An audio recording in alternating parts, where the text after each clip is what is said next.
after he ran that pregnant woman off the road and then ran out of his car and left her there. Yeah, with cocaine in his car. And all You know, no one ever brings up the cocaine thing. No? No. I mean, it was in the original reports and everything, but since then, I mean, he didn't get any trouble for it. Nobody ever mentions it as part of the story. Huh. That's weird. All right, you guys ready? Everybody ready? I don't know anything about UFC. I don't know. We don't terribly get into it that Maybe much. a little bit, you know, just a big story like this one specifically, because he could go to jail. Right. If it's because they're going to have a hearing tomorrow on it to decide whether or not this was a violation of his probation. Yeah. If it is decided to be a violation of his probation, he could face, I think, like 5 years in jail, which would also kind of destroy his career because he's supposed to be in a title fight in like what? A month. Yeah, you have to give up the title.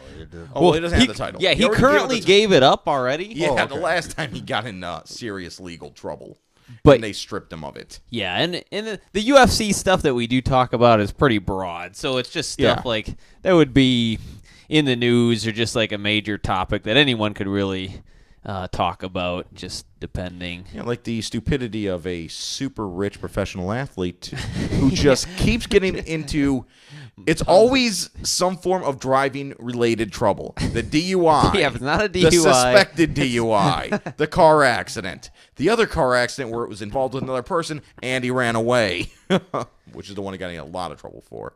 Yeah. And now this. Now this drama. And I guess there's like a body cam of him arguing with the cop, calling him a pig, telling him he doesn't know what the fuck he's talking about, insisting he's not drag That's never racing. Good. That's never good. No. I don't think cops respond well to that. Yeah, Randall, has it ever worked out well when you argue with a cop? Does the cop ever say, you know what, you made a damn good point there. I think I'm gonna back down and No, the less you're you can right. talk to a cop, I am an the better. asshole.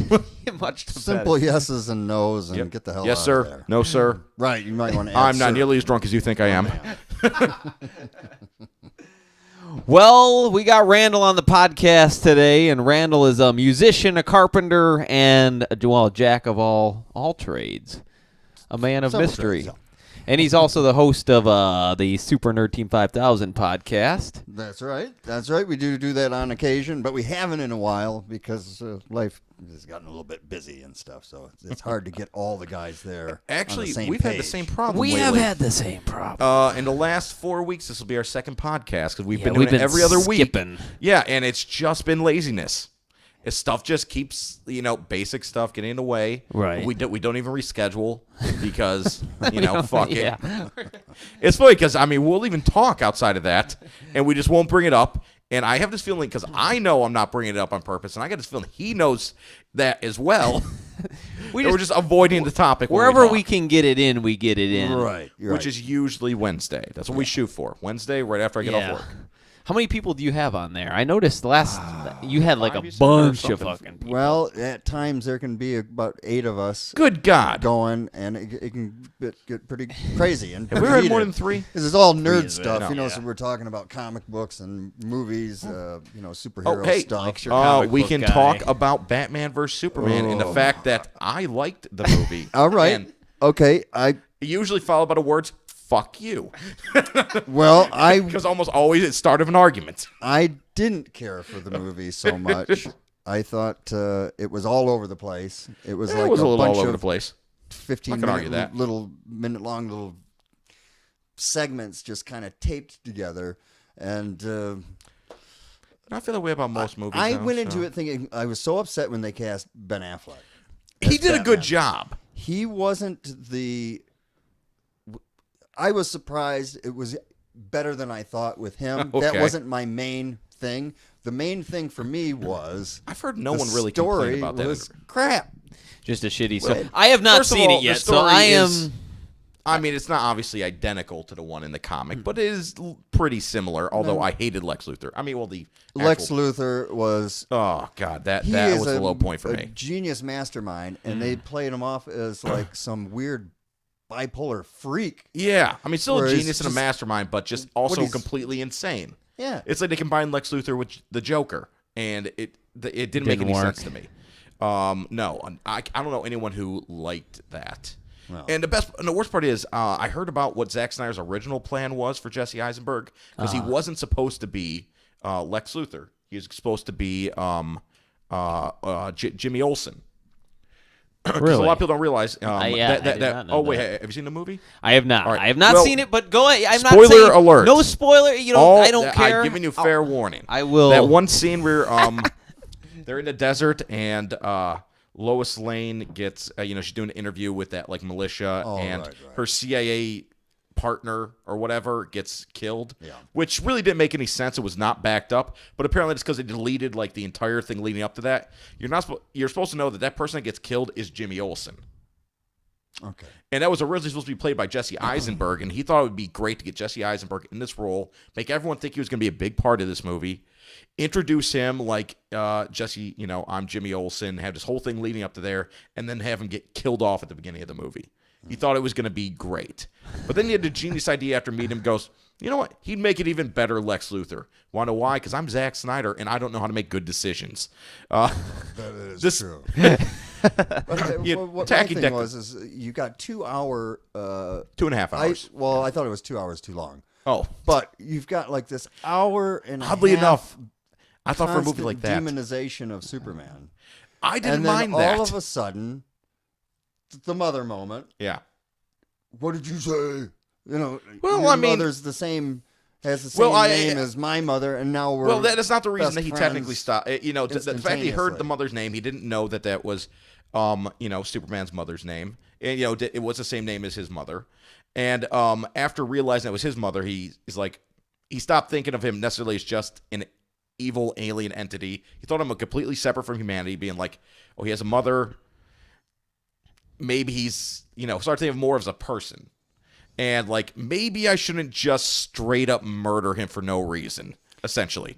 Yeah. Because this whole thing was just about murdering Superman for almost no reason. I won't say no reason. He blamed him for bringing the Kryptonians there that led to the destruction of large part of Metropolis, which is the whole beginning of the movie, and which I thought was a really cool scene.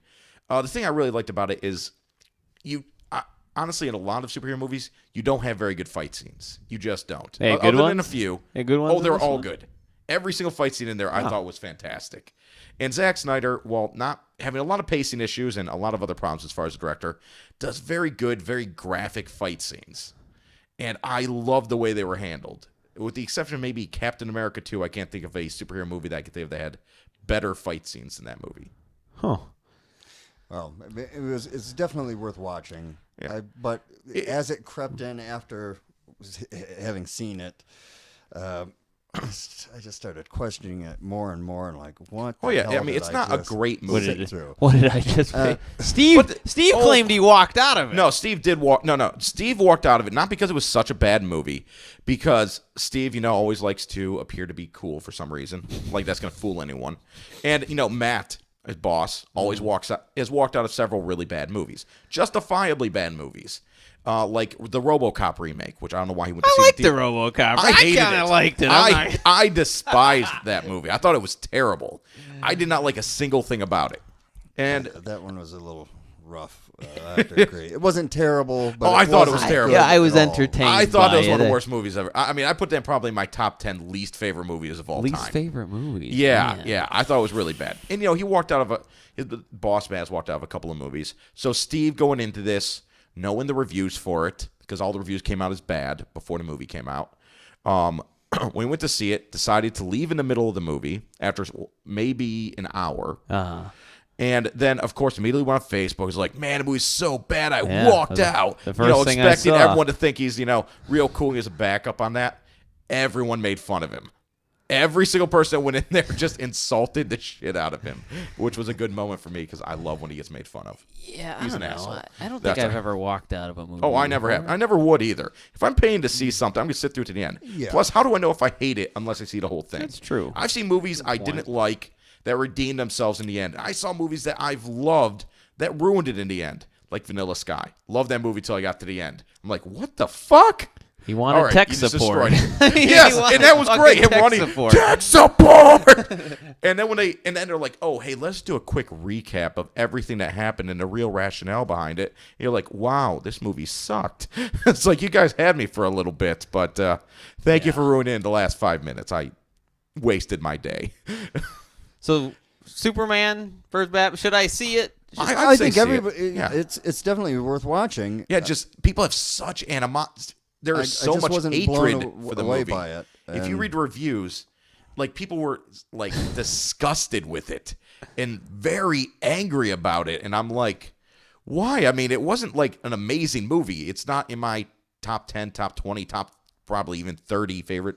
Well, probably I guess there's that many superhero movies, so definitely in the top 30. But I mean, it's not like an amazing movie, but I thought it was solid. I was entertained. When the 2.5 hours ended, it didn't feel like 2.5 hours to me. That last battle lasted like 25 straight minutes, it felt like. And it was a good 25 minutes, even though Doomsday looked dumb as shit. And also tacking Death of Superman onto the end of Batman vs. Superman didn't make a lot of sense, but I was okay with it in the end. I mean, as long as I disregarded the actual comic books. Randall, what say you? Well, something that this was supposed to be DC's big shining moment. Yeah, It was they dropped the ball on that one. It wasn't. It But was a they moment, did set but it up the wasn't. universe. No, and I think they did. They introduced several characters. They had time-traveling Flash, visions of a future that's clearly been overrun by Darkseid. I mean, I think they did set up a universe. They did, but they didn't. I mean, not set up They a didn't good do it. they They didn't do it. They As set up well as very, Marvel, Oh, well, no. does, No. with their Marvel stuff. did it about as perfectly as anyone could. Yeah, I but can't I see can anyone see doing that it that they well. want to be different. Yeah, because it was they're much, kinda much damned darker. If they do, damned if they don't. They'll be, Yeah. accused of. Yeah, copying. yeah, and Marvel movies are largely they're kind of more lighthearted. They're a little bit more popcorny flicks for the most part, with the exception of a few. But they're kind of a little more. I don't want to say childish by any means because they're not, but I'd say kid friendly. No. Whereas this one was definitely not that. It was very dark. They tried to deal with some bigger themes, which they once again did not do a good job of. Which is the same thing that he tried to do with when he did Sucker Punch. He tried to have some like bigger themes in it that just didn't pan out because he wasn't a good enough director. And that kind of came through in this one too, where he was trying to go for some bigger things, but he tried to do them all really quickly. And he described it as being kind of segmented, like a bunch of different things taped together. And you can definitely feel that because there wasn't a good flow throughout the movie. In a lot of these parts, I felt like you could have just cut that right on out. It didn't really have any relevance to the story on a whole. And when they keep doing these superhero movies, which I love them. Yeah. They are great. But I don't want to see over and over and over again Bruce Wayne's parents getting shot in the At least no. Spider-Man gets very- when he gets bit by a agree. spider. We know what happened. Yeah. So But they did it really quickly. I mean, the whole Watch these prologue to that, the whole, not prologue. Wait, it's prologue? No. No, yeah, it was prologue. Okay, to that was what, a minute and a half? Still, show the parents die. people fucking know already. If you haven't seen enough of these damn things, everybody's got the idea. And I'm going to agree with you. I can't stand that shit when I watch a variation. You got to sit through the same stuff over and over again. You'll be happy. Apparently, the next Spider-Man will not have an origin story. The reboot will go right into him already have been Superman or Spider-Man for a while. Great, yeah. So there will not be an origin. I would like to involved. see like Venom or Carnage as a standalone. Oh yeah, well, I mean, they've talked about making. There's actually been some more heat Cool. behind the Venom movie again. I think like about a month or two ago, I heard that shortly after they announced, a little while after they announced that Spider-Man be teaming up with the Avengers, that there was a little bit of heat behind the Venom movie getting going again. I haven't heard anything since then though. I think the success of Deadpool. Yes. Having an R-rated Oh, movie man, I love do that movie. that well Yeah. is going to change what the next yeah. 5 Now, years of movies are going to be. Next Wolverine's going to be rated R. Yep. They're going to have a rated R version of Batman vs. Superman when it comes out to DVD. And I think we're going to see more rated R related things going down.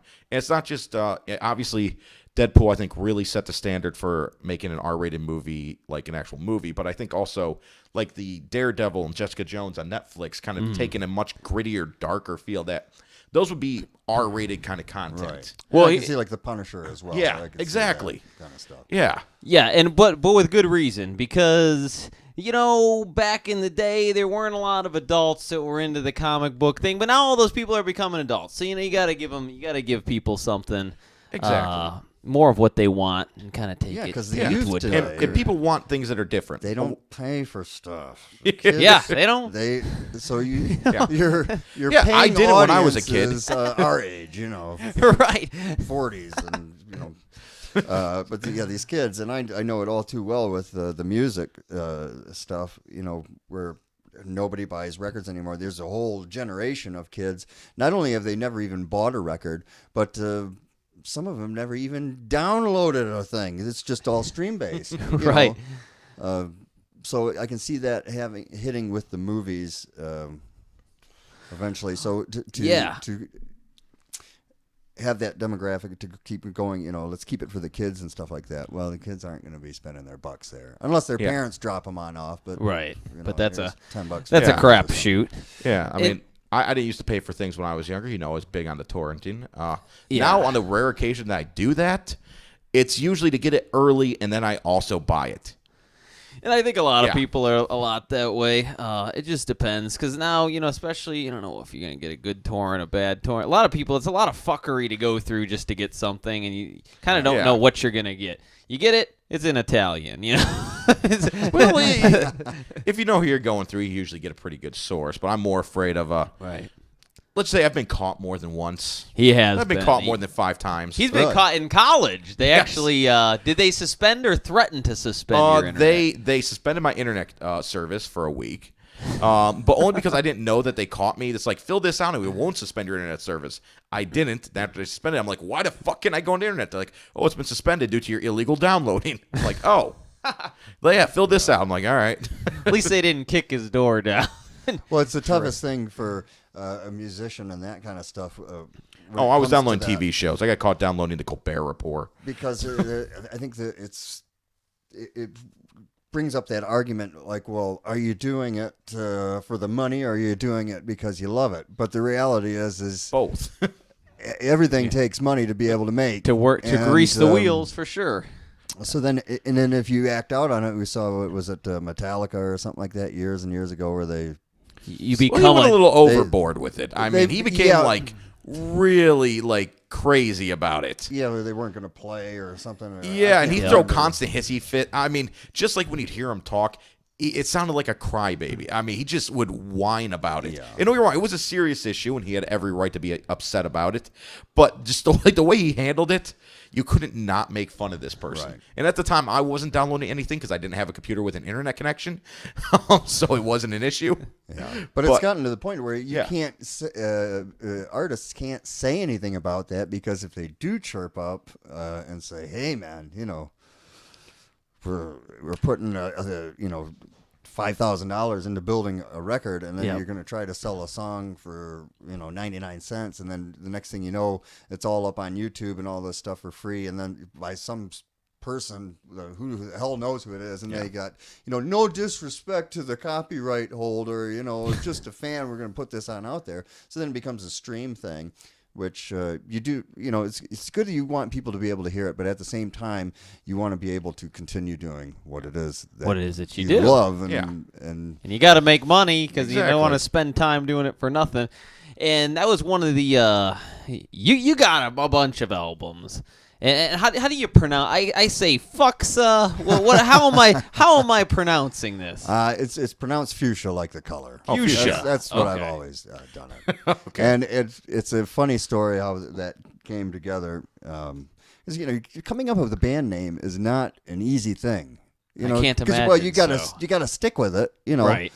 And so I'm like, you got to be really, original, kind of clever in some way.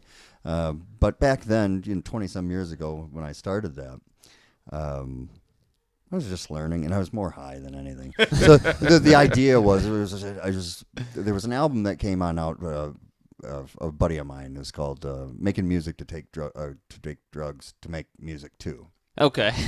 And that always resonated with me. I thought that this is brilliant, or what was it? Taking drugs to make music to take drugs to. Right. Is what it was. Nice. And so that was the whole idea. Is I wanted to make music that would boost my high at that time through all these weird sounds and stuff like that. But coming up with the band name, I was really wasted hanging out in the basement, and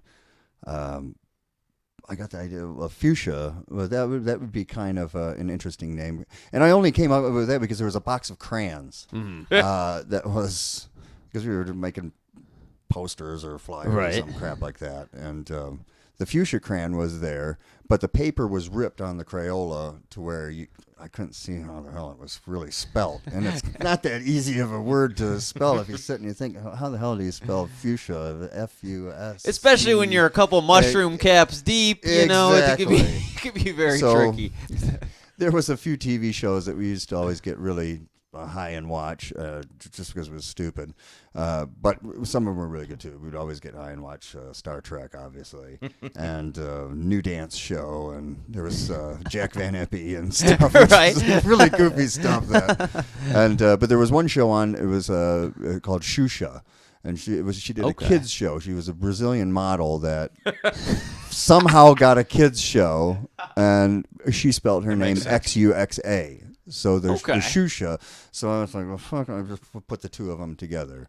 And then the little umlauts over the U, which initially was just meant to be a smiley face. Like, I was looking even though at I'm German as well, but it was just, at that time, it was like, it's kind of...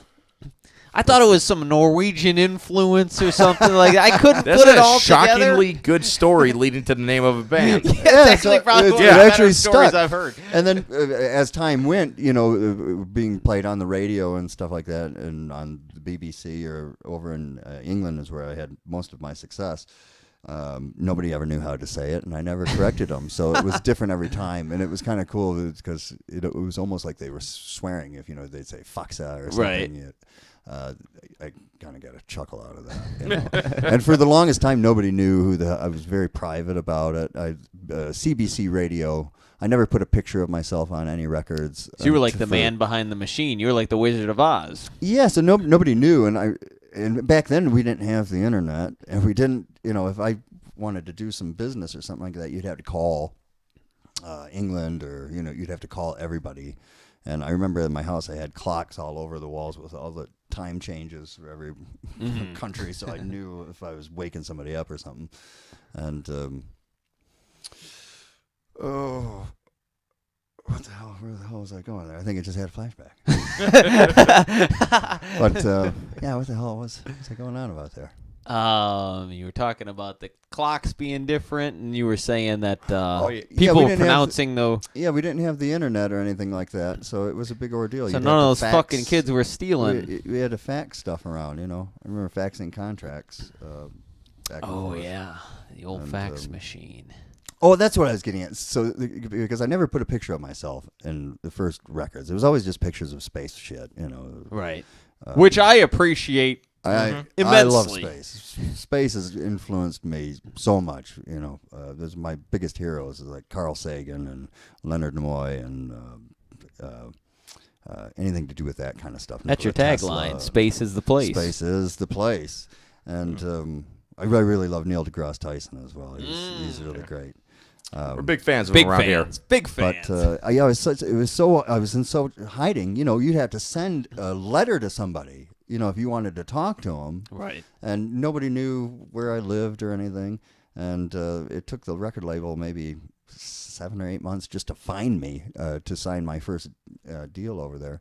But I remember the CBC did a radio program where they did a piece on me up in Canada.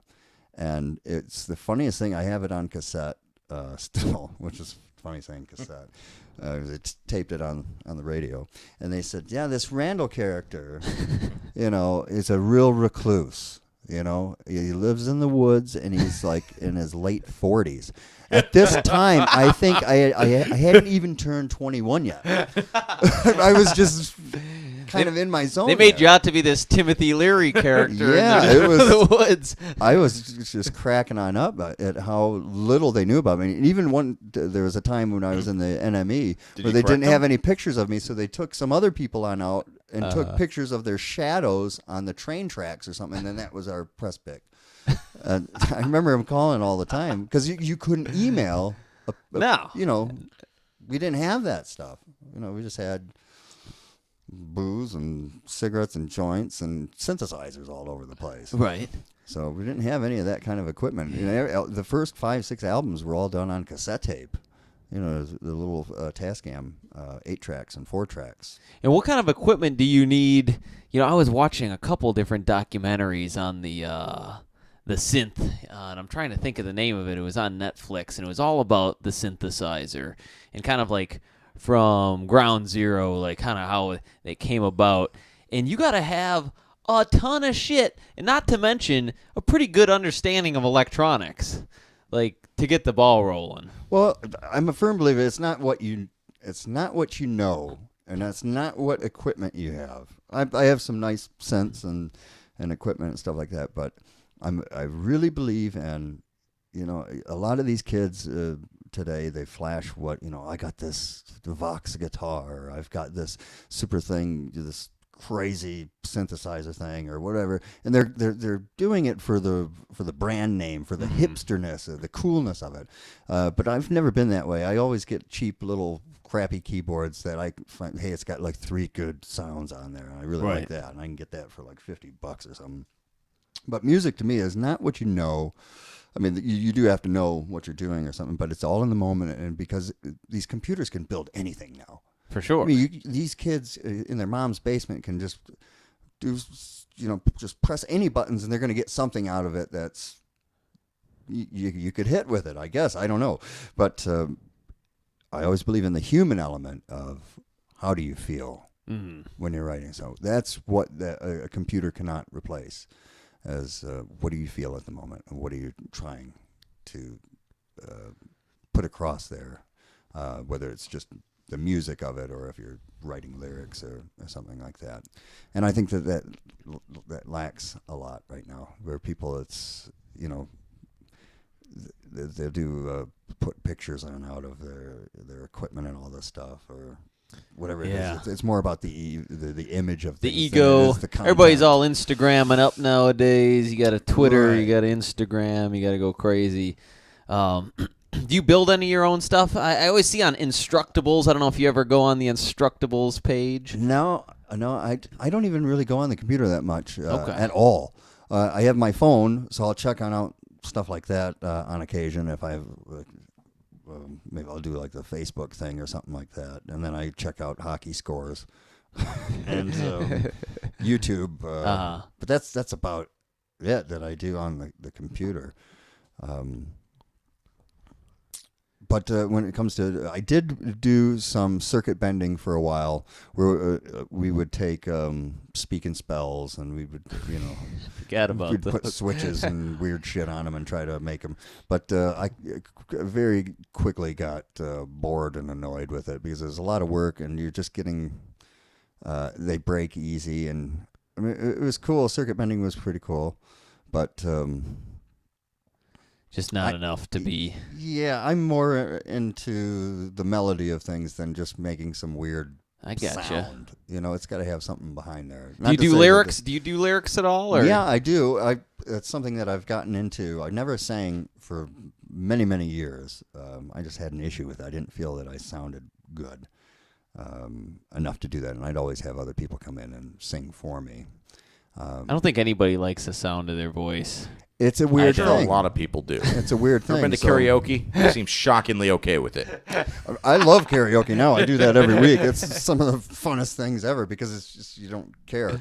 But I went on a tour a while back, maybe about 5-6 years ago or something, when I really pushed myself to where it was just me in my truck driving around the United States playing shows. Right. And I said, I have to beat this. I have to do this. And I purposely picked songs that were challenging to me, to test myself.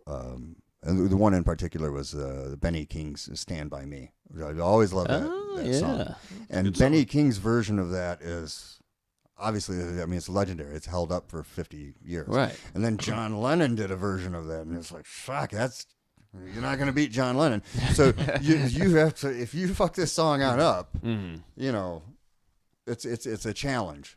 And I did that one, and I just loved the way that turned on out. And then from there, I started to do singing all kinds of other stuff, and whether it be Stooges songs or nice. I did some other stuff. What the heck was it? Iggy Pop. I did a Real Wild Child. Yeah, I do like quite a few Iggy Pop songs. Yeah, there's just a ton of shit that's good. There's so much good stuff. Yeah. It's like to sift through it and find your style. That's the thing, is how do you define your style as opposed to just the ocean of styles that are out there. Yeah. You know, without, you know, and then you got to worry about like kind of copying or seeming like someone. It's like, oh shit. Well, am I sounding a little too much like these guys over here? You have to. I catch myself doing that a lot too, and it's not knowingly. I'll sit with a song, and I'll usually write things on the piano first or something, and then I'll transfer it onto a guitar or whatever the hell it needs to be or something. But I'll be sitting with it, I'll be playing, I'll be like, man, this is really good. And then maybe like 2 weeks later, I'll go, oh, son of a bitch, that's a Simple Minds song. Yeah, you're not even knowing it. It's like, and it just hits, and it happens to me quite a bit. And then you have to scrap the whole damn thing. Because right. Doggone it, So it's tough to be. To be original is definitely tough. I remember Mike used to write jokes for me for stand-up comedy, and when I would go to perform them, we'd be like practicing and stuff like that, and I would catch myself starting to sound like comedians that we like, or breaking into like similar tempos. Thing I didn't like is usually we get to a punchline because they had really bad speakers there. You would yell into the mic, and it would be inaudible. You wouldn't know. Nobody what the fuck would get the punchline because no one could hear it. So you get like maybe occasional smattering of laughs, but just like the place was just so like you would have done better without a microphone there. I think I should have gone mic-less. Definitely should have gone mic-less, but you kind of catch yourself, like for me at least, I was like, I'm a big Robert Schimmel fan, so I'd start catching myself doing mannerisms like Robert Schimmel, or I'd start doing like a Dave Attell type of cadence, and I'd be thinking about it while I was practicing. I'd be like, God, I can't do it like that because everybody's gonna think I'm like ripping off trying to be like Dave Attell. Well, what's your favorite comedian? Man, I love comedy, and I try to write stuff. I gotta go with Louis C.K. Yeah, Louis C.K. is good. Man, for me, let's see. I really do love Louis C.K., but you know what? I've never laughed as hard as I laugh when I listen to Dave Chappelle. Dave Chappelle. Really? Dave Chappelle? Yeah, it's just something about the way he says it, and like I can feel his facial expressions. Yeah. And it just for some reason he fucking kills me. It's just all the little things that he does are really funny. And then Dave Attell's up there though. He's definitely one of my favorites. Yeah. Dave Attell would probably be my number 3. My favorite of all time, and it's just the way that I can watch this guy all the time, and it's just I don't know that, in my opinion, anybody is as smart as this guy when it comes to just pure sheer stupidity. As Norm Macdonald. Norm Macdonald. Yeah, really, no. Yeah. You won't get any arguments with us. I love Norm Macdonald. I've never seen anything with him that I was been like, I feel like over probably the you last had a dud there, buddy. 5 to 10 years, he's really developed a very different style from like what I remember him as. Like whenever I see him anything now, he has like this really weird style where you're like, is he telling a joke or is he like in the middle of a stroke or something? Is he even a seizure? I mean, what he's saying doesn't make sense anymore. That's the brilliance of it. Yeah. You're waiting and waiting and waiting for this punchline. It's like the one with the moth joke he told on one of the late night shows. Hit us with it. He's just going on and on. And on. So the moth goes on in to see a podiatrist, and he's talking about all of his problems and the podiatrist is like, "Man, you're riddled with problems, you know." And the story is going on forever. He's like, where is he going with this? And he says, "Yeah, it sounds to me like you need a psychiatrist more than a podiatrist. You know, why did you come to me?" And the light was on. So it's that short little thing, you get so invested. And he did another one too, which I thought was, because sometimes he'll do these short little bits as well, that I thought it was just so freaking hilarious. And only Norm can get away with something like that. But it's just, the more and more I read and learn about this Hitler character, the more I really don't like the guy. I mean, what a jerk. It's just so brilliant to me. As if how would you not know? Right. The biggest villain of all time, all humanity, the biggest piece of shit. And it almost sounds like he's arguing with someone, like someone's gonna take the counterpoint on that. And I'm like, no, he's cool. It's all right. He's one of these guys that he's been in a ton of stuff. He's been in Family Guy. Always has a ton of like cameo stuff. He had a Norm Macdonald show for a while. Norm Macdonald show for a little while. That was a great show. Oh, I loved it. Yeah, really Artie Lang. It was great. Yeah, whatever happened to Artie Lang? I'm pretty sure he's dead. No, he's doing a radio program somewhere. He is doing a radio. I know he's alive. Yeah, but every time I saw him, it looked like he was like 800 pounds. And I remember I saw him once. He was on Conan, and he had ballooned up larger than I'd ever seen him. He was like super pale. He was talking about his depression and his drug use. And big coke problem. Yeah, that guy's not gonna be alive much longer. Well, a lot of them comedians that are that size, they all check out. Yeah. It seems so. In his defense, he's doing quite well. He's on track. You think? Well, hopefully not. I know there's Howard speaks about him every once in a while, and they're always looking on out for him. There it seems. It would be guy, sad though. to see another one go like that. Yeah. Yeah. Who do we lose recently? We lost a couple. I'm trying to think. Who's the? Gary Shandling died recently. Yes. Yeah. That was just a few days ago, wasn't it? And he was hilarious. Oh, as well. I love that guy. Yeah. What was it? The Larry Sanders show. Yeah. That was really good. But, it's tough to see those. In the Marvel movies as one of Hydra. Played a senator of something, senator whoever. Yeah, did he? That's right, he did. Yeah, he was in the Iron Man movies. That's where he started, and he was always at odds with Tony Stark. And then once they introduced Hydra into there in Captain America 2, it's revealed that he's one of the heads of Hydra. Okay. Well, maybe not one of the heads, but he was a higher ranking guy. Right. Yeah. Oh, God bless him, Gary.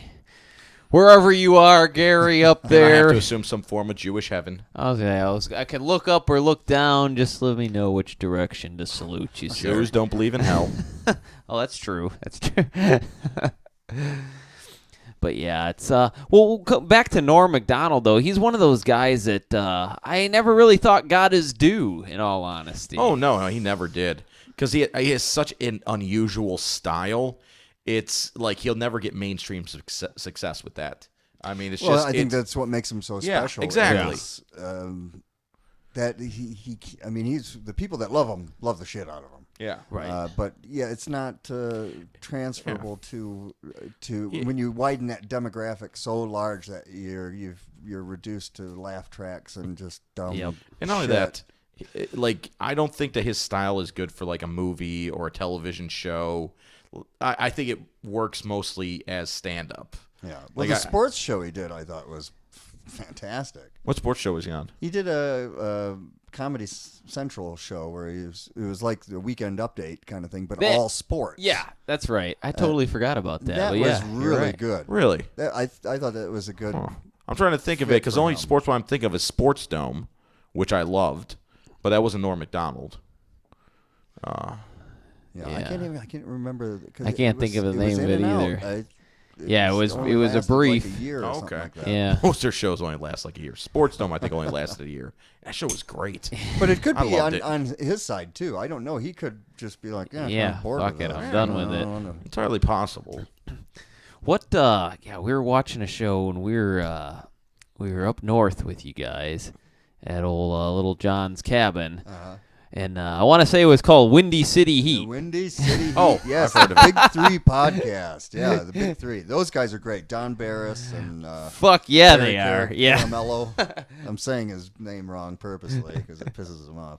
But that's some funny shit. Yeah, it was really funny. Mike, have you checked it out at all? I have not. Okay. I've heard of it, but I've never. Give Mike a little bit of a rundown on what Windy City Heat is, because anybody that's listening who hasn't heard it needs to fucking get online and watch it because it's incredible. I assume it's based in Chicago.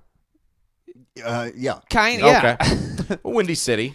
Well, they get this guy. Don Barris is he's been a comedian forever, and he's does one of these comedy clubs. The Bobcat Goldthwait is involved as well. Yeah. And love that Jimmy guy. Kimmel as well had his hands in on that. Yeah. Goldthwait's actually a pretty good comedian. Very good. I don't Yeah. think he gets his a lot of people look at him as like a joke because he does all the stuff with like the weird voice. He's actually a solid stand-up comedian. Yeah, he's really good. Wow. But this guy Perry, he's out of his head. I don't know how. He's a real asshole, and he's just really weird. So they talked him into like he was going to star in this movie or whatever, But they were going to shoot a whole movie in like 2 days or something stupid like that. So they're rushing it through him, and they're just messing with him throughout the whole thing. And he thinks it's a real movie, but the movie. Wait, is this a Comedy Central show? No, I don't think it was. Nope. I think it was an independent production. Independent thing. Okay. And I just saw it on just YouTube. It just popped up one day. Yeah, but the whole time, I mean, he's bitching about everything, and they just play him. The whole time he doesn't. He has no clue, Mike, that this is going on. He thinks he's legit, like a celebrity. Oh, yeah. And everybody's in on it. It's like a Truman Show in reality. And this guy's getting pissed off, and he's cussing people out and acting like a fucking prima donna on set and all this crazy shit. And he's just oblivious that this whole thing is one big joke on him. Yeah, he has no idea, And I think I saw trailers for this. It aired on something because I know I've seen trailers. well, I'm sure for they've it. shown it on. Oh, for sure. Yeah, it was produced by Comedy Central. Oh, but there you go. Yeah. There you have it. Yeah, because when we were describing it, it sounded really, really familiar. Dude, I was in fucking tears watching. But yeah, I didn't watch it because And then, I saw the main guy and I just podcasts assumed it was going to be stupid that they do because he looks like a fool. Are even better than that because they really mess with him. Oh, for sure. And he's walking out all the time. All right, and now I got to see this. It's really good. It's really good. And those guys are real smart comedians. Yeah, super, super sharp. Mole and Don Barris. Don Barris It has the warms smartest of crowd comedians up, in it. for Dane Jimmy Cook. Kimmel every night. Yeah, good old Dane. Are you a Dane Cook fan? I was never a big Dane not. Cook No, fan. I'm not a Dane Cook fan. I just don't understand. I don't understand. No, There's just no jokes. I don't get it. No. It's kind of like mostly sounds, mostly noises, a lot of motion. a lot of moving around. Yeah. Yeah, I don't get into the puppets either. No, Oh, yeah, I'm no. not a The puppet ventriloquist. person not either. even a little. Yeah, what's that guy's name who was real popular with those? I'm blanking on his name right now. But God, yeah, I could see him in my head. Yeah. He has like the grandpa, and he's got the one that looks like a this terrorist. retard. Yeah, the Yeah, you terrorist got the- one. When I think Dunham, it's kind of, Jeff Dunham. Ah, That's yes. what it is. Yeah, I can't. I can't stomach that stuff. no, it's not great. But there is a lot of good stuff on out there as well. I like Oh, yeah. Kristen Schaal. I think is really funny, a comedian. And Yeah. Eugene Merman, I think, is really. Oh good. yeah, he's very funny. Patton Oswalt's pretty good. Yeah, Patton Oswalt. He's I've solid. enjoyed him. He's kind of hit and miss. Like sometimes his stuff's really good, Yeah. and other times like, it's Another all one right. that I think plays really well in like if he does like a cameo or something like that. And I don't know how his stand-up comedy I don't really gel with so well, but the parts that I've seen him in movies, I thought he's freaking hilarious. Is Nick Swardson? Oh yeah. Oh, yeah. He's really good. He's good. Yeah, I can't really remember any of Nick Swartzen's stand-up, but I do love his cameos. I guess I've gone on my way not to watch it because it just looks like it would be bad. Yeah. But who actually surprised me when we went to the comedy show was Nick Kroll, because I don't like Nick Kroll. didn't like the Nick Kroll show. I don't like his cameos usually. I think he's awful. But when I saw his stand-up, he was fucking hilarious. I mean, I was in tears for pretty much since the beginning to end of the set. The only time that he had me not laughing is when he'd start doing some of those voices like he does whenever he's doing anything on a show. I'd be like, okay, that kind of ruined it. And then you go back into jokes, I'd be laughing my ass off. Do another thing with the stupid voice, be like, Anthony Jeselnik, that's another one of my favorites. That's my second favorite. Yeah, he's good. I've seen him live more than I've seen any other comedian live. Jim Gaffigan I really like. Yeah, Gaffigan. He's good. He seems to have, when these comedians have kids, and then their routine starts to be all about their kids. Yeah. Hey, good point. Weird. It gets pretty lame. Oh, Todd Barry. I'm not familiar with Todd Barry. I'm not familiar with Todd Barry. I'll get a picture. You guys are familiar with Todd Barry. Okay, maybe we are. We just are you not guys placing keep talking. The face or something I'll get him. Here. But with like female comedians, I've been liking a lot lately. Liza Schlesinger. I've been liking her since the day she was on freaking. I'm familiar with her. I liked Sarah Silverman. Yeah. I love Sarah Silverman. She's fantastic. Yeah, but I'm starting to really not care for her so much. I'm with you. I'm with you on that one. When the one thing you don't want to do is when you start to bring politics into a comedy act, and then I'm not. You don't know him? The face looks familiar. I guarantee you, he's fucking hilarious. Also, he was probably on the best episode of the Louis C.K. show. Louis. Right. That's probably his episode where he had like a huge part on it. Was probably my favorite episode of his show. Huh. I'll check him out. Yeah, he is hilarious. Okay. Yeah, politics and Sarah Silverman and a lot of them bring politics into it. I'm never a fan of that. Yeah, well, I mean, I liked her for the comedy, not her. And she's super offensive, especially when women were not offensive, like comedians. Yeah, because they're always made with like women are better than men, right, girls? Woo! And that'd be like every female comedian. And she came out there as like, so she makes some joke about like her stepdad raping her or something, but like as a joke, it'd be great. Yeah, but something like that. I think that I think everybody's entitled to their own opinion and to make their own decisions on what it is, what they're into, without any judgment. Yeah, you are allowed to have your own thing, and it becomes where this taunting and kind of it's almost agree with me or else kind of stuff that's happening. Yeah, and it's very the whole kind of liberal thing is becoming more authoritarian, in my opinion. It's like which kind of seems to go against liberalism. Yeah, you would think, but it's like. You see it creeping on up over, the past couple of years. I've always noticed it, and it just blows my mind where somebody will say, if you're into this or that, whatever it may be, delete me as your friend. Yeah, a lot of that shit lately. Well, here's the thing: if someone's like really. Because I know that I have actually deleted people off Facebook on it. If I go on, because I don't go on Facebook often. If every time I go on there, I'm seeing something about gun rights or pro-life things, I'm like, no, I don't need to see any more of this stuff. You're not that good of a friend. So it's not really the platform. It is and it isn't. I don't want anyone. Platform I don't care what the belief is, as long as I don't have to listen to it. I mean, you can love guns more than anyone. As long as it's not the only thing you talk about with me. Yeah, I don't care I'm about, done. People want to post stuff. But, Mike, you got a point. When it becomes like the whole everything you ever do, it is just constantly you're right. I got a friend on there that literally every post he does is about gun rights. I get it, dude. You were into you want guns. And that's great. A lot of people have guns, and they're great, and they love them. I like guns. You like guns. Everyone likes guns. Whatever. I don't think I've never made a post about gun rights. Yeah. Why? Either. Because who gives a fuck? No one on Facebook cares. I mean, no. The Second Amendment's not going anywhere. I mean, I don't need to defend it. Yeah, it gets kind of spooky when people are, and exactly like you said with comedians. When we were at Oddball, what was the guy? Oh, Indian dude. Aziz Ansari? Yeah, Aziz Ansari. Yeah, I liked him. He was good. Oh, he is a very good stand-up comedian. I was not a huge fan of that stand-up act.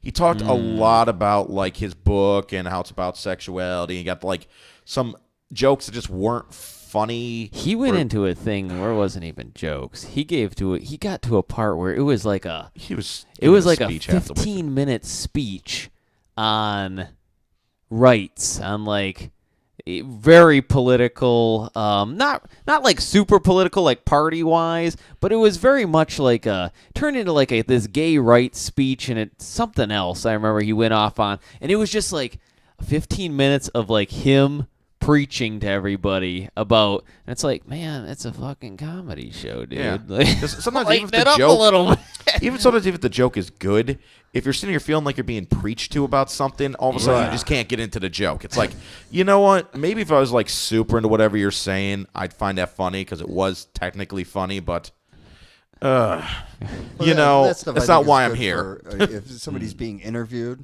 right, and they're asked, that's a good of place course, for yeah. that. Sure. Or if they're doing something in a paper or something, or right. But when people are buying tickets, yeah, to come they're paying to come see you. And you're going to go on to some comedian, make us fucking laugh, you know. Global warming rant for 40 minutes. And you're like, well, we know. I could have YouTubed that, but I came here for the funny.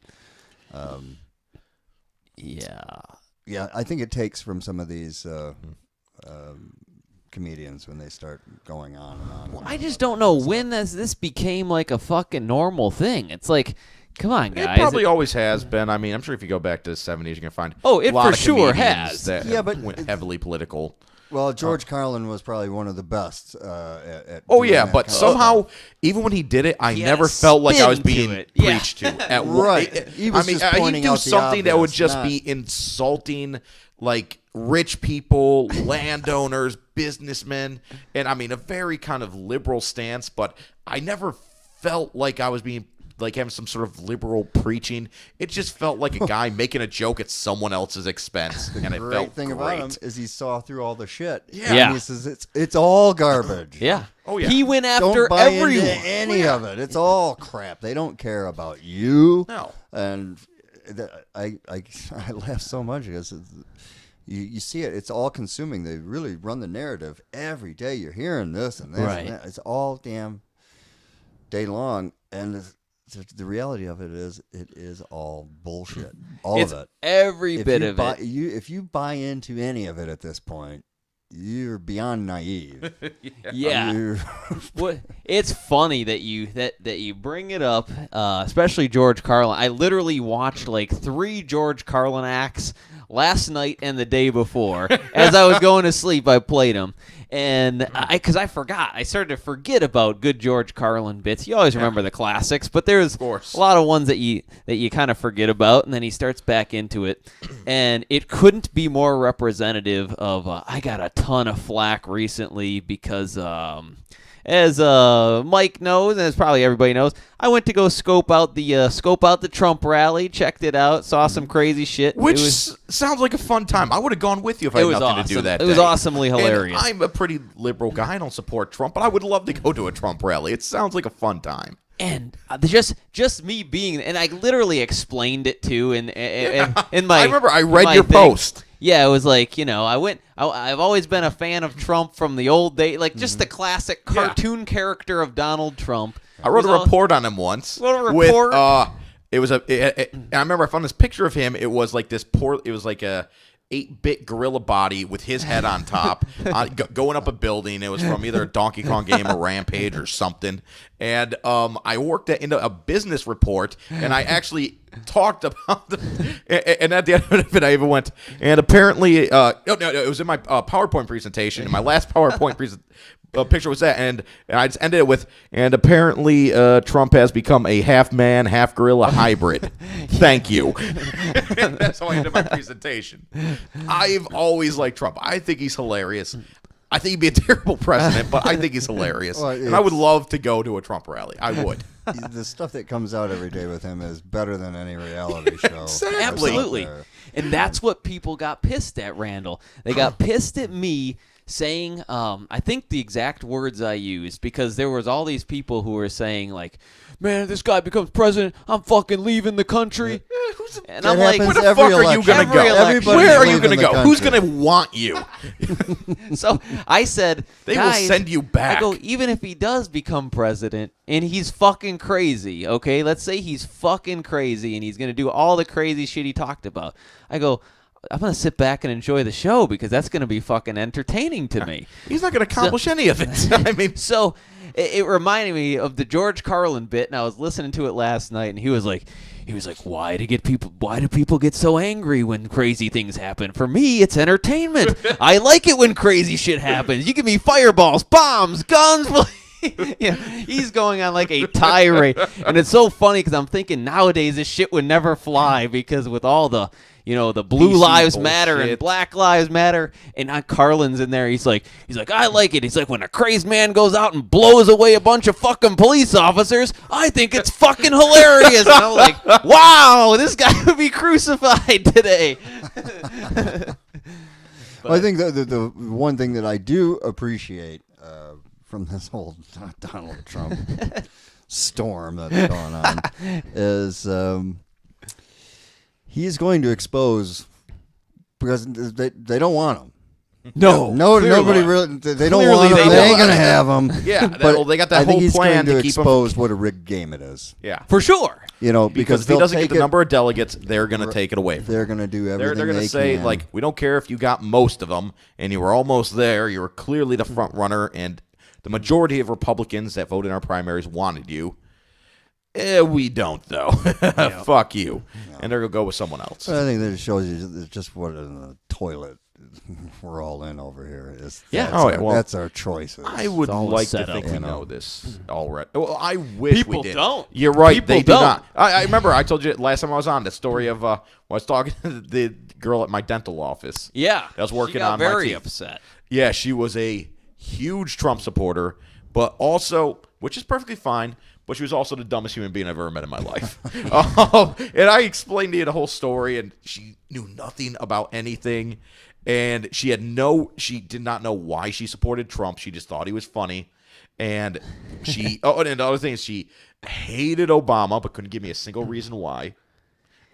Yeah, I appreciate and I respect the people that can bring a point as to why they don't like someone or why they. Yeah, there's legitimate reasons for everyone But in reality, you're right, Randall. It is all bullshit. All of it. And it's a system that's set up, and there's a million checks and balances. If we got the best guy ever, and he was the guy that was going to save the entire world, he still couldn't get anything done once he got in there. He would be blocked. He would be, you know what? You can't really do this, and you can't really do that, and we're not going to let you, and we're going to step in front. So even if we had the best guy, right. he wouldn't accomplish next to nothing. Well, the problem is that we are surrounded by idiots at every turn. Oh, yeah. And I always love these little allegories or whatever, these little sayings are fun. And Einstein had one of the best ones is insanity is doing the same thing over and over and expecting a different result. And that's what you have with Republicans and Democrats. And maybe this, because it is such a shit show and it is just fucked beyond belief, all of it, that this will give birth to at least a fair chance for a third party. Well, I mean, we look at two people.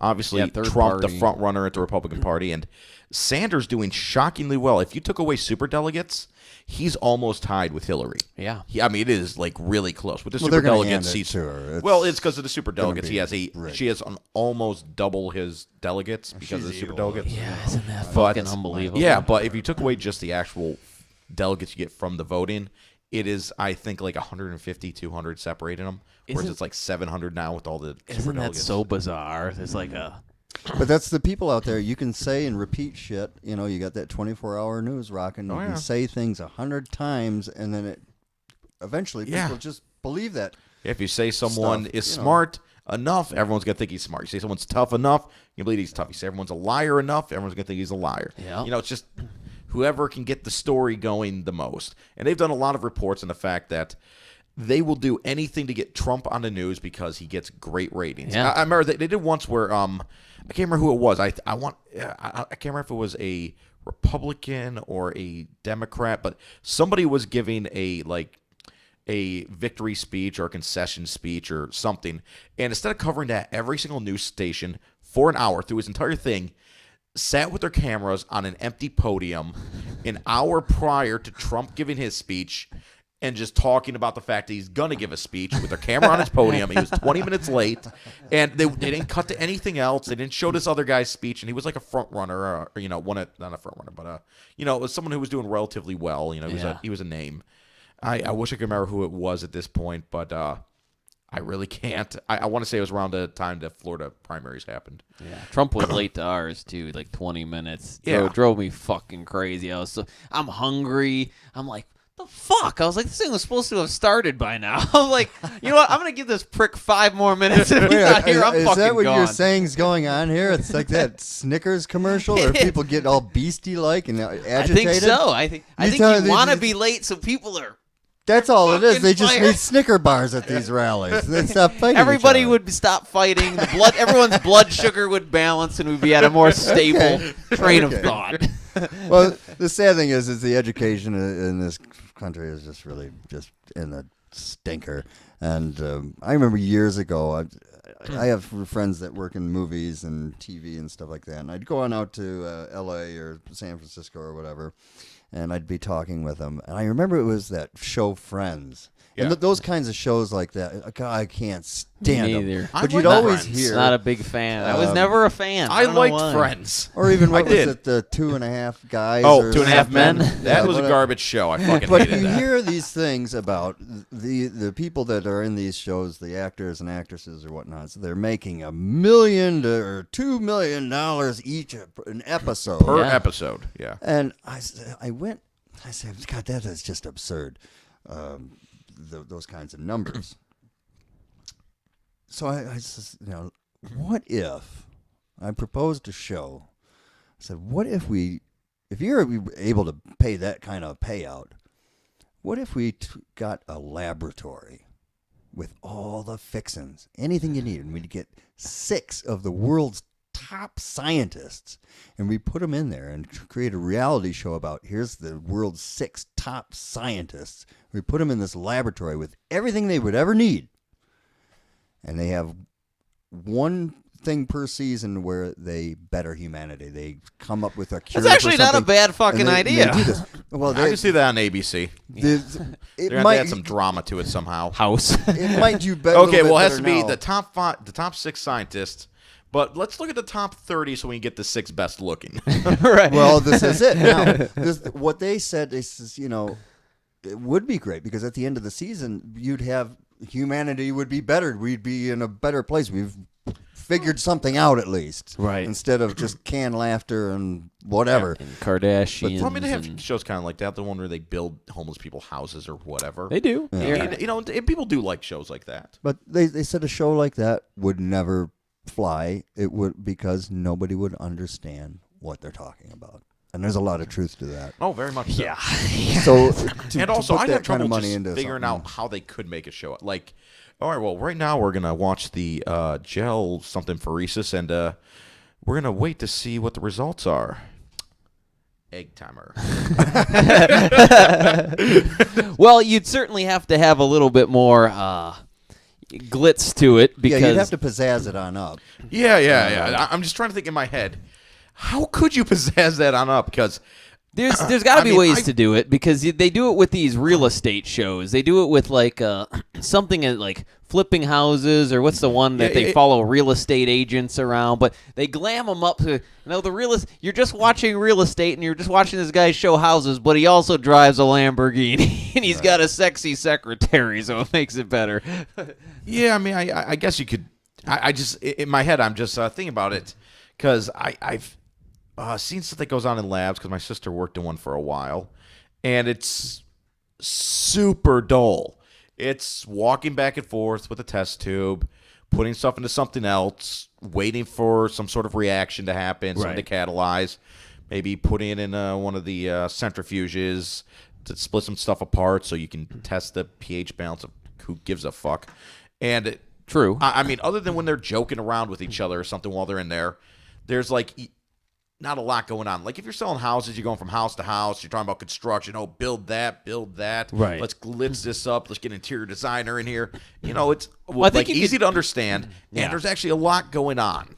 Well, I think you could do that. I think you could do that with a laboratory show because really when you take it real estate, 90% of real estate is paperwork, just doing dull, tedious paperwork, making endless cold calls, and showing the property is the very small part of a real estate. So I think if you did have a show like that, one, you're going to go get into the backstory of what they're trying to cure. You got some people, some deep illnesses. Yeah. You're trying to figure out, you're pulling at the heartstrings of America, and you're saying, okay, this is the problem. This is where, and then you got this guy, and this guy is a scientist, and he's going to the lab, and he's kind of formulating theories. It would be a different audience. It'd be more your Neil deGrasse Tyson speech type of audience. Sure. Certainly not going to be. I could see that as a documentary series on Netflix. Go on.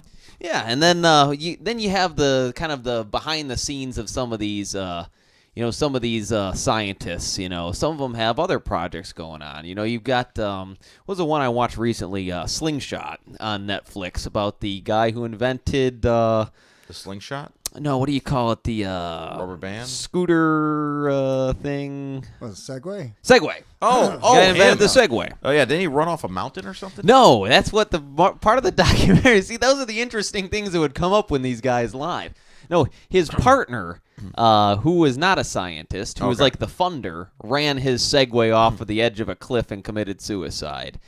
But what he was doing was coming up with a way to purify any water source using a very small unit that could be put anywhere where they need clean water. Because apparently something like 1 in 3 deaths or something that are worldwide are basically caused by lack of clean water. Oh, yeah. So he figured if we could find a way to do that. So you're thinking, well, how much can you really get into with that? But it was really cool the way they did it and kind of explained it, showed the different prototypes, but also showed how this guy lived. Guy takes a fucking helicopter to work. He's got all these crazy security clearances that he was able to get. He, drives a jet. His helicopter literally pulls into his garage at his house. So it's all this really cool stuff. Plus he's an inventor, so he's got all these, weird inventions around his house. And they throw a little backstory in. So, true, if you are looking at him day to day, crunching numbers as an engineer, you're probably I don't know. Well, you can do that in the way, do the cooking show, like the Iron Chef or something, where you have a moderator or host kind of thing, right? Break these things on down and say, yeah, but the show would also be banking on the fact that they would be able to fix the problem by the end of the season. That's the other. What if they weren't? Well, the show would have a very bad ending. Yeah, you're right. We got really invested for nothing. Well, maybe not necessarily. It would be tough to give them a task of cure cancer. Yeah, I should have a tall order here. We've been going for 20-some seasons, right? Yep. But no, I think that there's things that they could definitely do, whether it has to do with solar power kind of stuff. Right. Or that could be interesting. More with electric cars, rechargeable batteries. There's tons of stuff. If you had Elon Musk or something like that, or some of these guys, you put them together. But would they want to do? I mean, a lot of them are already working on those kind of things. They already work in a laboratory that has everything they could ever want, and they don't have to be on camera or work with anyone else. They get to keep all the profits for what they make. Right. I mean, someone like that, I don't think would want to come on a show like not this. For something. It would have to be people that don't have famous names, someone that doesn't own a giant company. Yeah, it would certainly be probably less famous people, but at the same time, people that be driving a old Camry to work, not a jet. The studio would have to sit down and research what issues can be solved. The only thing that's kind of holding these things back from being solved is the financial, is the fact that no one's really invested in them, and kind of weed through those and say, okay, let's see what we can find that we could find a solution to, that really all it just needs is money and attention. No. But oh shit, we're over. Okay, well before we end, I just want to bring up one thing. They have announced officially, even though everyone already knew, McGregor is rematching Diaz on UFC 200. But they did just announce that Aldo is going to fight Frankie Edgar for the interim 145 belt because McGregor's taking so goddamn long to get back down there and defend it. And it's going to be on the same card, UFC 200. Okay. Along with Johnny Hendricks, I think, is going to fight, what's his name? He won that one recent season of The Ultimate Fighter. Hispanic kid. Raul Dos Anjos Felipe. That's the one. I have no idea. Good God. I feel like an asshole. I'm blanking on his name. All I know is Ronda Rousey. Because she's plastered everywhere. Yeah. That's all I know. I don't. She's had a rough go. Well, she's lost one fight. It's not that rough of a go. a rough go in the sense that and now she has more time to make the public has not been as nice to her as she thought. But she's still. I think she's making a movie with Tina Fey right now called "Do Nothing Bitches." So yeah. I think she'll be fine. She'll be fine. I think that kid's gonna land on her feet. Right. Oh yeah, she's got some bucks. She'll be fine. Yeah. Conor McGregor. I don't know if you follow too much of it, but he was kind of a shooting He was star a big fucking deal. That came out of a year. They really put their money behind this guy. Really made him very the poster much so. child. He's an Irish kid. Lots of tattoos. Now that he's made big some mouth, shit talker to the extreme. Flashy, buys the fanciest cars and houses, and can talk a crazy ass game like a lot of people. Actually, he only talks a reasonable game, but it's real loud and he does it a lot. Yeah, it's not clever. Yeah, I mean, it's not any Chael Sonnen level shit. It's more like a better version of Rampage. It's like if Rampage had more than a third grade education. But he's louder, obnoxious. And also it sounds better coming with his accent. Yeah, so he's got a country behind him in the sense that Ireland is all about this guy, and he just got beat by a kid from Stockton, kind of a gangstery cholo type of thuggy individual. So a lot of people are happy about it. Yeah, and not only that, it's someone that has like 10 losses on his record. I mean, he was nowhere near a title. Well, actually, it wasn't that far from a title shot, I guess. But he wasn't like a top-ranked guy. He was kind of a middle-of-the-road guy, but in a higher weight class. Yeah. But I said from the beginning, I thought that was a bad matchup for McGregor. Yeah. Put money on Diaz to beat him, and I finally won. Finally won a bet against McGregor, but loud. still, at least this time I actually won it. So, Randall, before we go, anything you want to shout out? You do everything. You're a builder. You're fucking... And you got your own podcast. What's that called again? Podcast. Oh, the Super Nerd Team 5000 podcast. Super Nerd Team 5000. That's right. Yeah. There's always you put 5,000 on anything. Yes. So you remember that Doppler radar, and they're like, oh, fuck it, we got Doppler 5,000. It's the dental tech. It's the same damn thing. But they used to do, because it was Channel 2 that gave. If you really like something, you go 9,000. Yep. That's, no. 9,000 sounds like bullshit. Well, yeah. I don't think that you can go any higher than 9,000 without it losing its. I don't think you go higher than 5,000 without it losing that feel. Like 20,000. Well, that's what they did. Not the WB. Who was the other one? Channel 50, UPN. They did Doppler 50,000, and did people they do Doppler? People were like, really? "Get the fuck out!" That's too much Doppler. Doppler. Of course, they're always. What the wrong. hell is it Doppling? Oh shit! That reminds me. I forgot to drink my beer. Way more sensitive. It's got a nice spout coming out of it now. I know you've always got music coming out. Anything coming out? I gotta say, I've been taking a breather. Oh, okay. Really? You lazy son of a bitch. Well, after we spent all this time talking you up. I do. I'm kind of. Sometimes you have to walk away from it a little bit just to be refreshed, because the business side of it. I put out an album. Was that last year, maybe? Yeah, I want to say it was last year. It was fair. It was recent as far as albums go out. Yeah, I did. Yeah, I did just put one on out. Yeah, last year, a collaboration album that I did with a friend that I've known for 20-some years, and that was really great. I enjoyed doing that, and I do have an album that's almost done, but I kind of had to just step away from it because.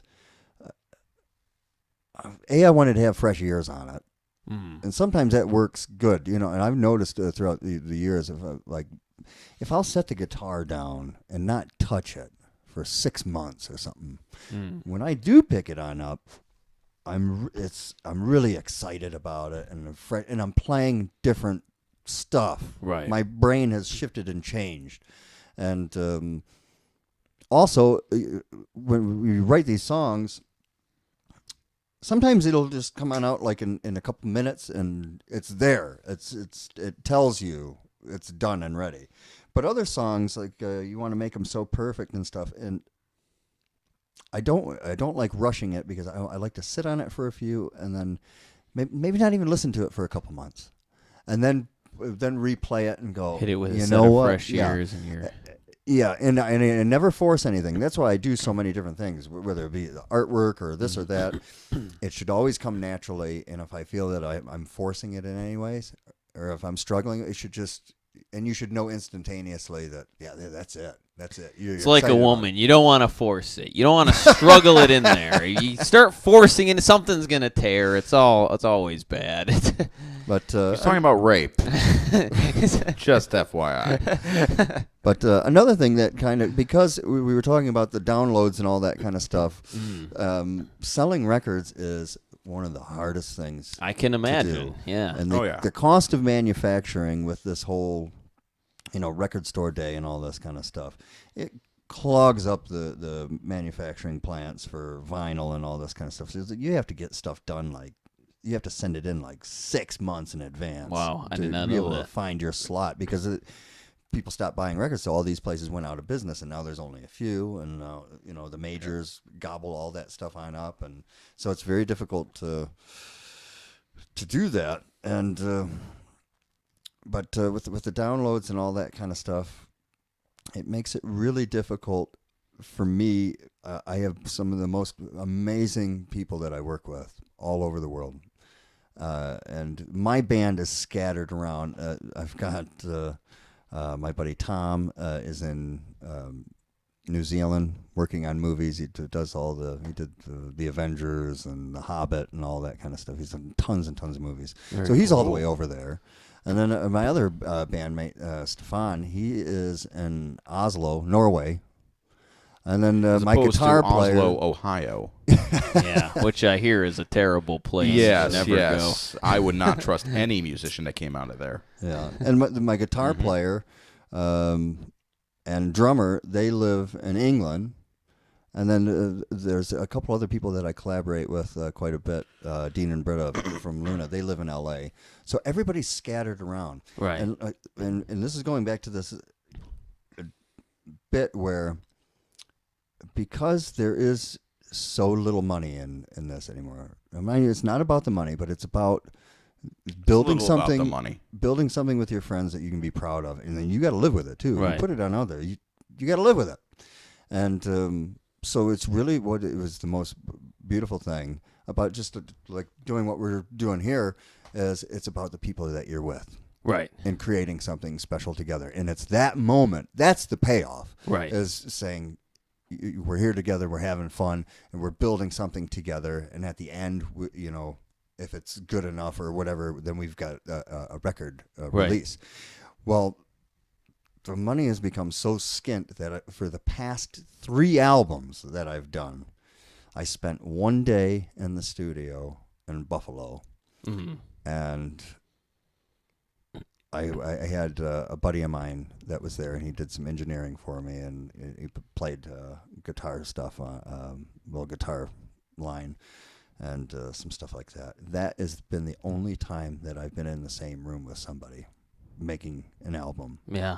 So to me, it's like I'm working so hard on these things, and everything gets zapped around in an email, and we're doing Dropboxes and sharing files and all this stuff, and it's really bummed me out. And I don't think that anybody really talks about this, but it's the experience of building something with your friends. Right. And it's gotten so skint that I can't even be in the same room with them because the budget is not there. Right. More goes into the manufacture. More money is invested into the manufacturing of the product than it is building the contents of the product.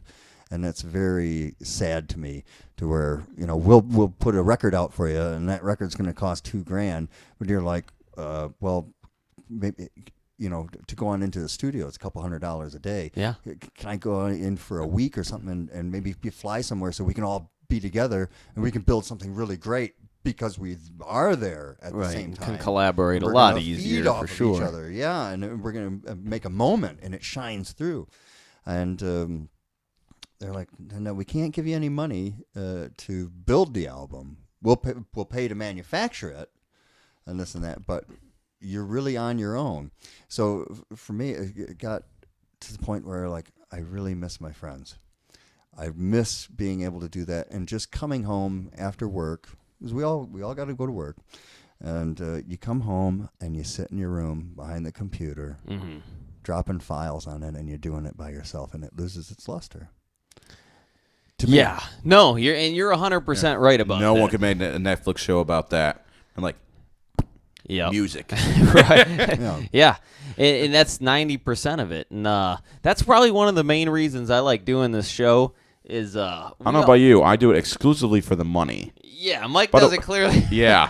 But I like, I consider... I'm banking. Look, I got a blank DVD out of this. I'm rolling in it.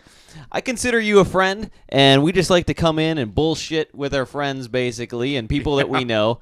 And what we do is we end up seeing, like, a different side of what everybody's going through. Like, everybody comes in, like, you go to the bar, you hang out with people, you hang out with, friends, and people bullshit and they talk, and, everybody, jokes around and stuff. But very rarely do you get to sit down and have just a regular conversation and hear about people's backstories and fucked up shit that's happened to them and goofy shit and funny stories.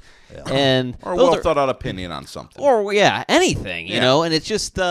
I don't give a shit if we ever make a dime, but we're just going to keep doing it as long as people keep wanting to download it. We'll keep fucking putting them out. If they don't want to, I say fuck it. Well, I had nothing to do with my day. We're good. Iggy Pop said something, and I'm paraphrasing. I don't want to, but offend the big Iggy Pop contingent that listens to our show.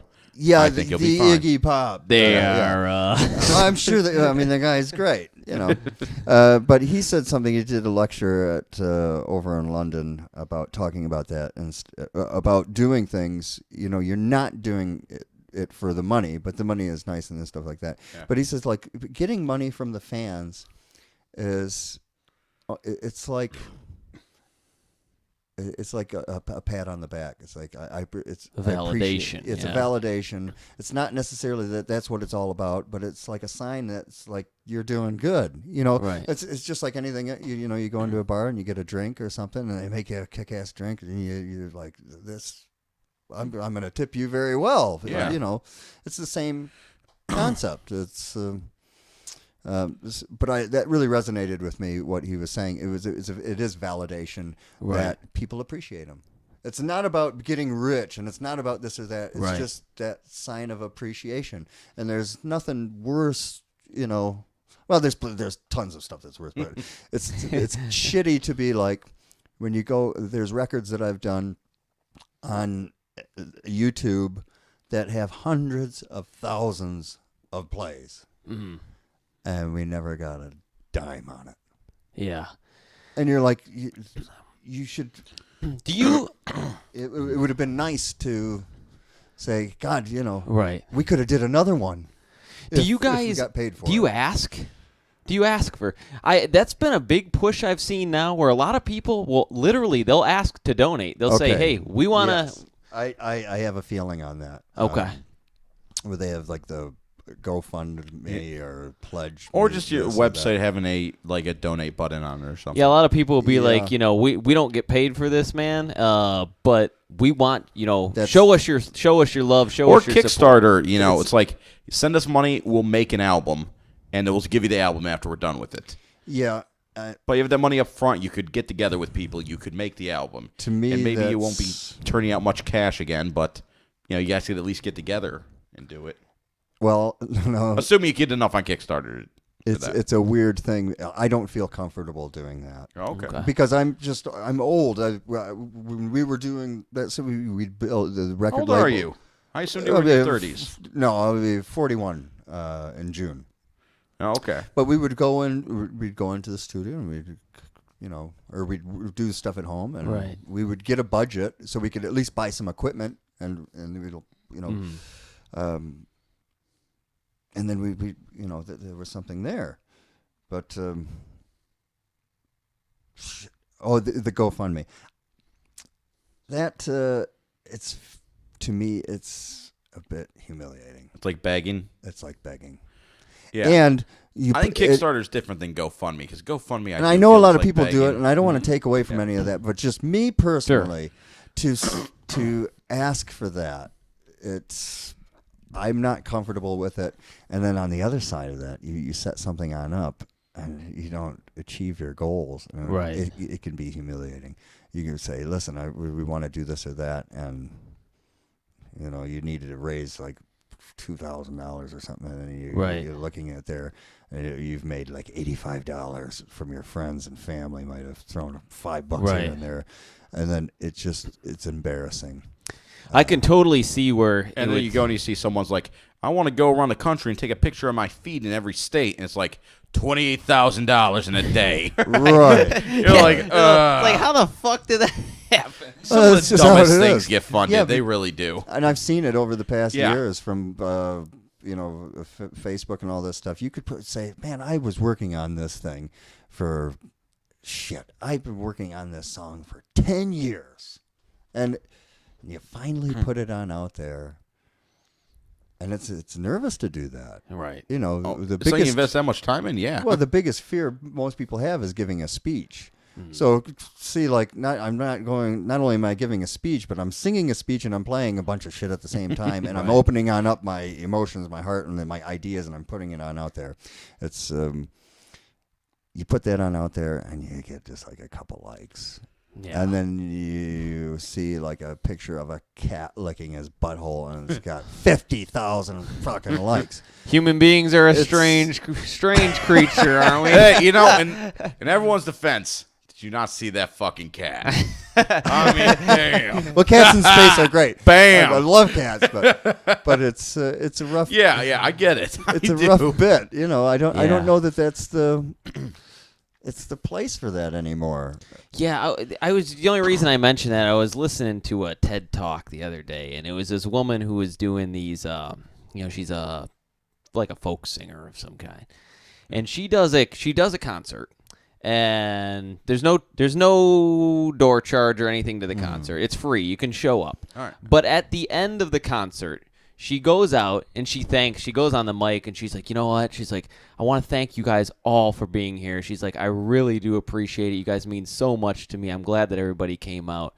She's like, obviously, there's no cover charge or anything like that. We do this for the love. She's like, but it's also costs money what we do. She's like, and I'm not asking for anybody to give anything that they don't want to give or they're not comfortable with. But if you like us at all, if you support anything that we're doing, you want to see us keep doing it, just go ahead and leave something over there at the table. Yeah. And so she said, like, on a couple concerts, they were getting like $20,000-$30,000 from just people who were just, hey, I'll, get a bunch of people there. I'll give $20. Yeah, I'll give, yeah, good. Yeah. Well, I think over time, people have gotten more comfortable with buying a song for 99 cents. And I think you got to get it into people's brains that's just what they're going to, it's just what you're expecting. It's like Mike saying, also, you rip it, but he also goes out and sees it. Yeah, I mean, because I'm not going to lie, I have, through some means that may or may not be legal, have acquired the Deadpool movie. But at the same time, I've also pre-ordered the 4K version, which costs twice as much as the normal Blu-ray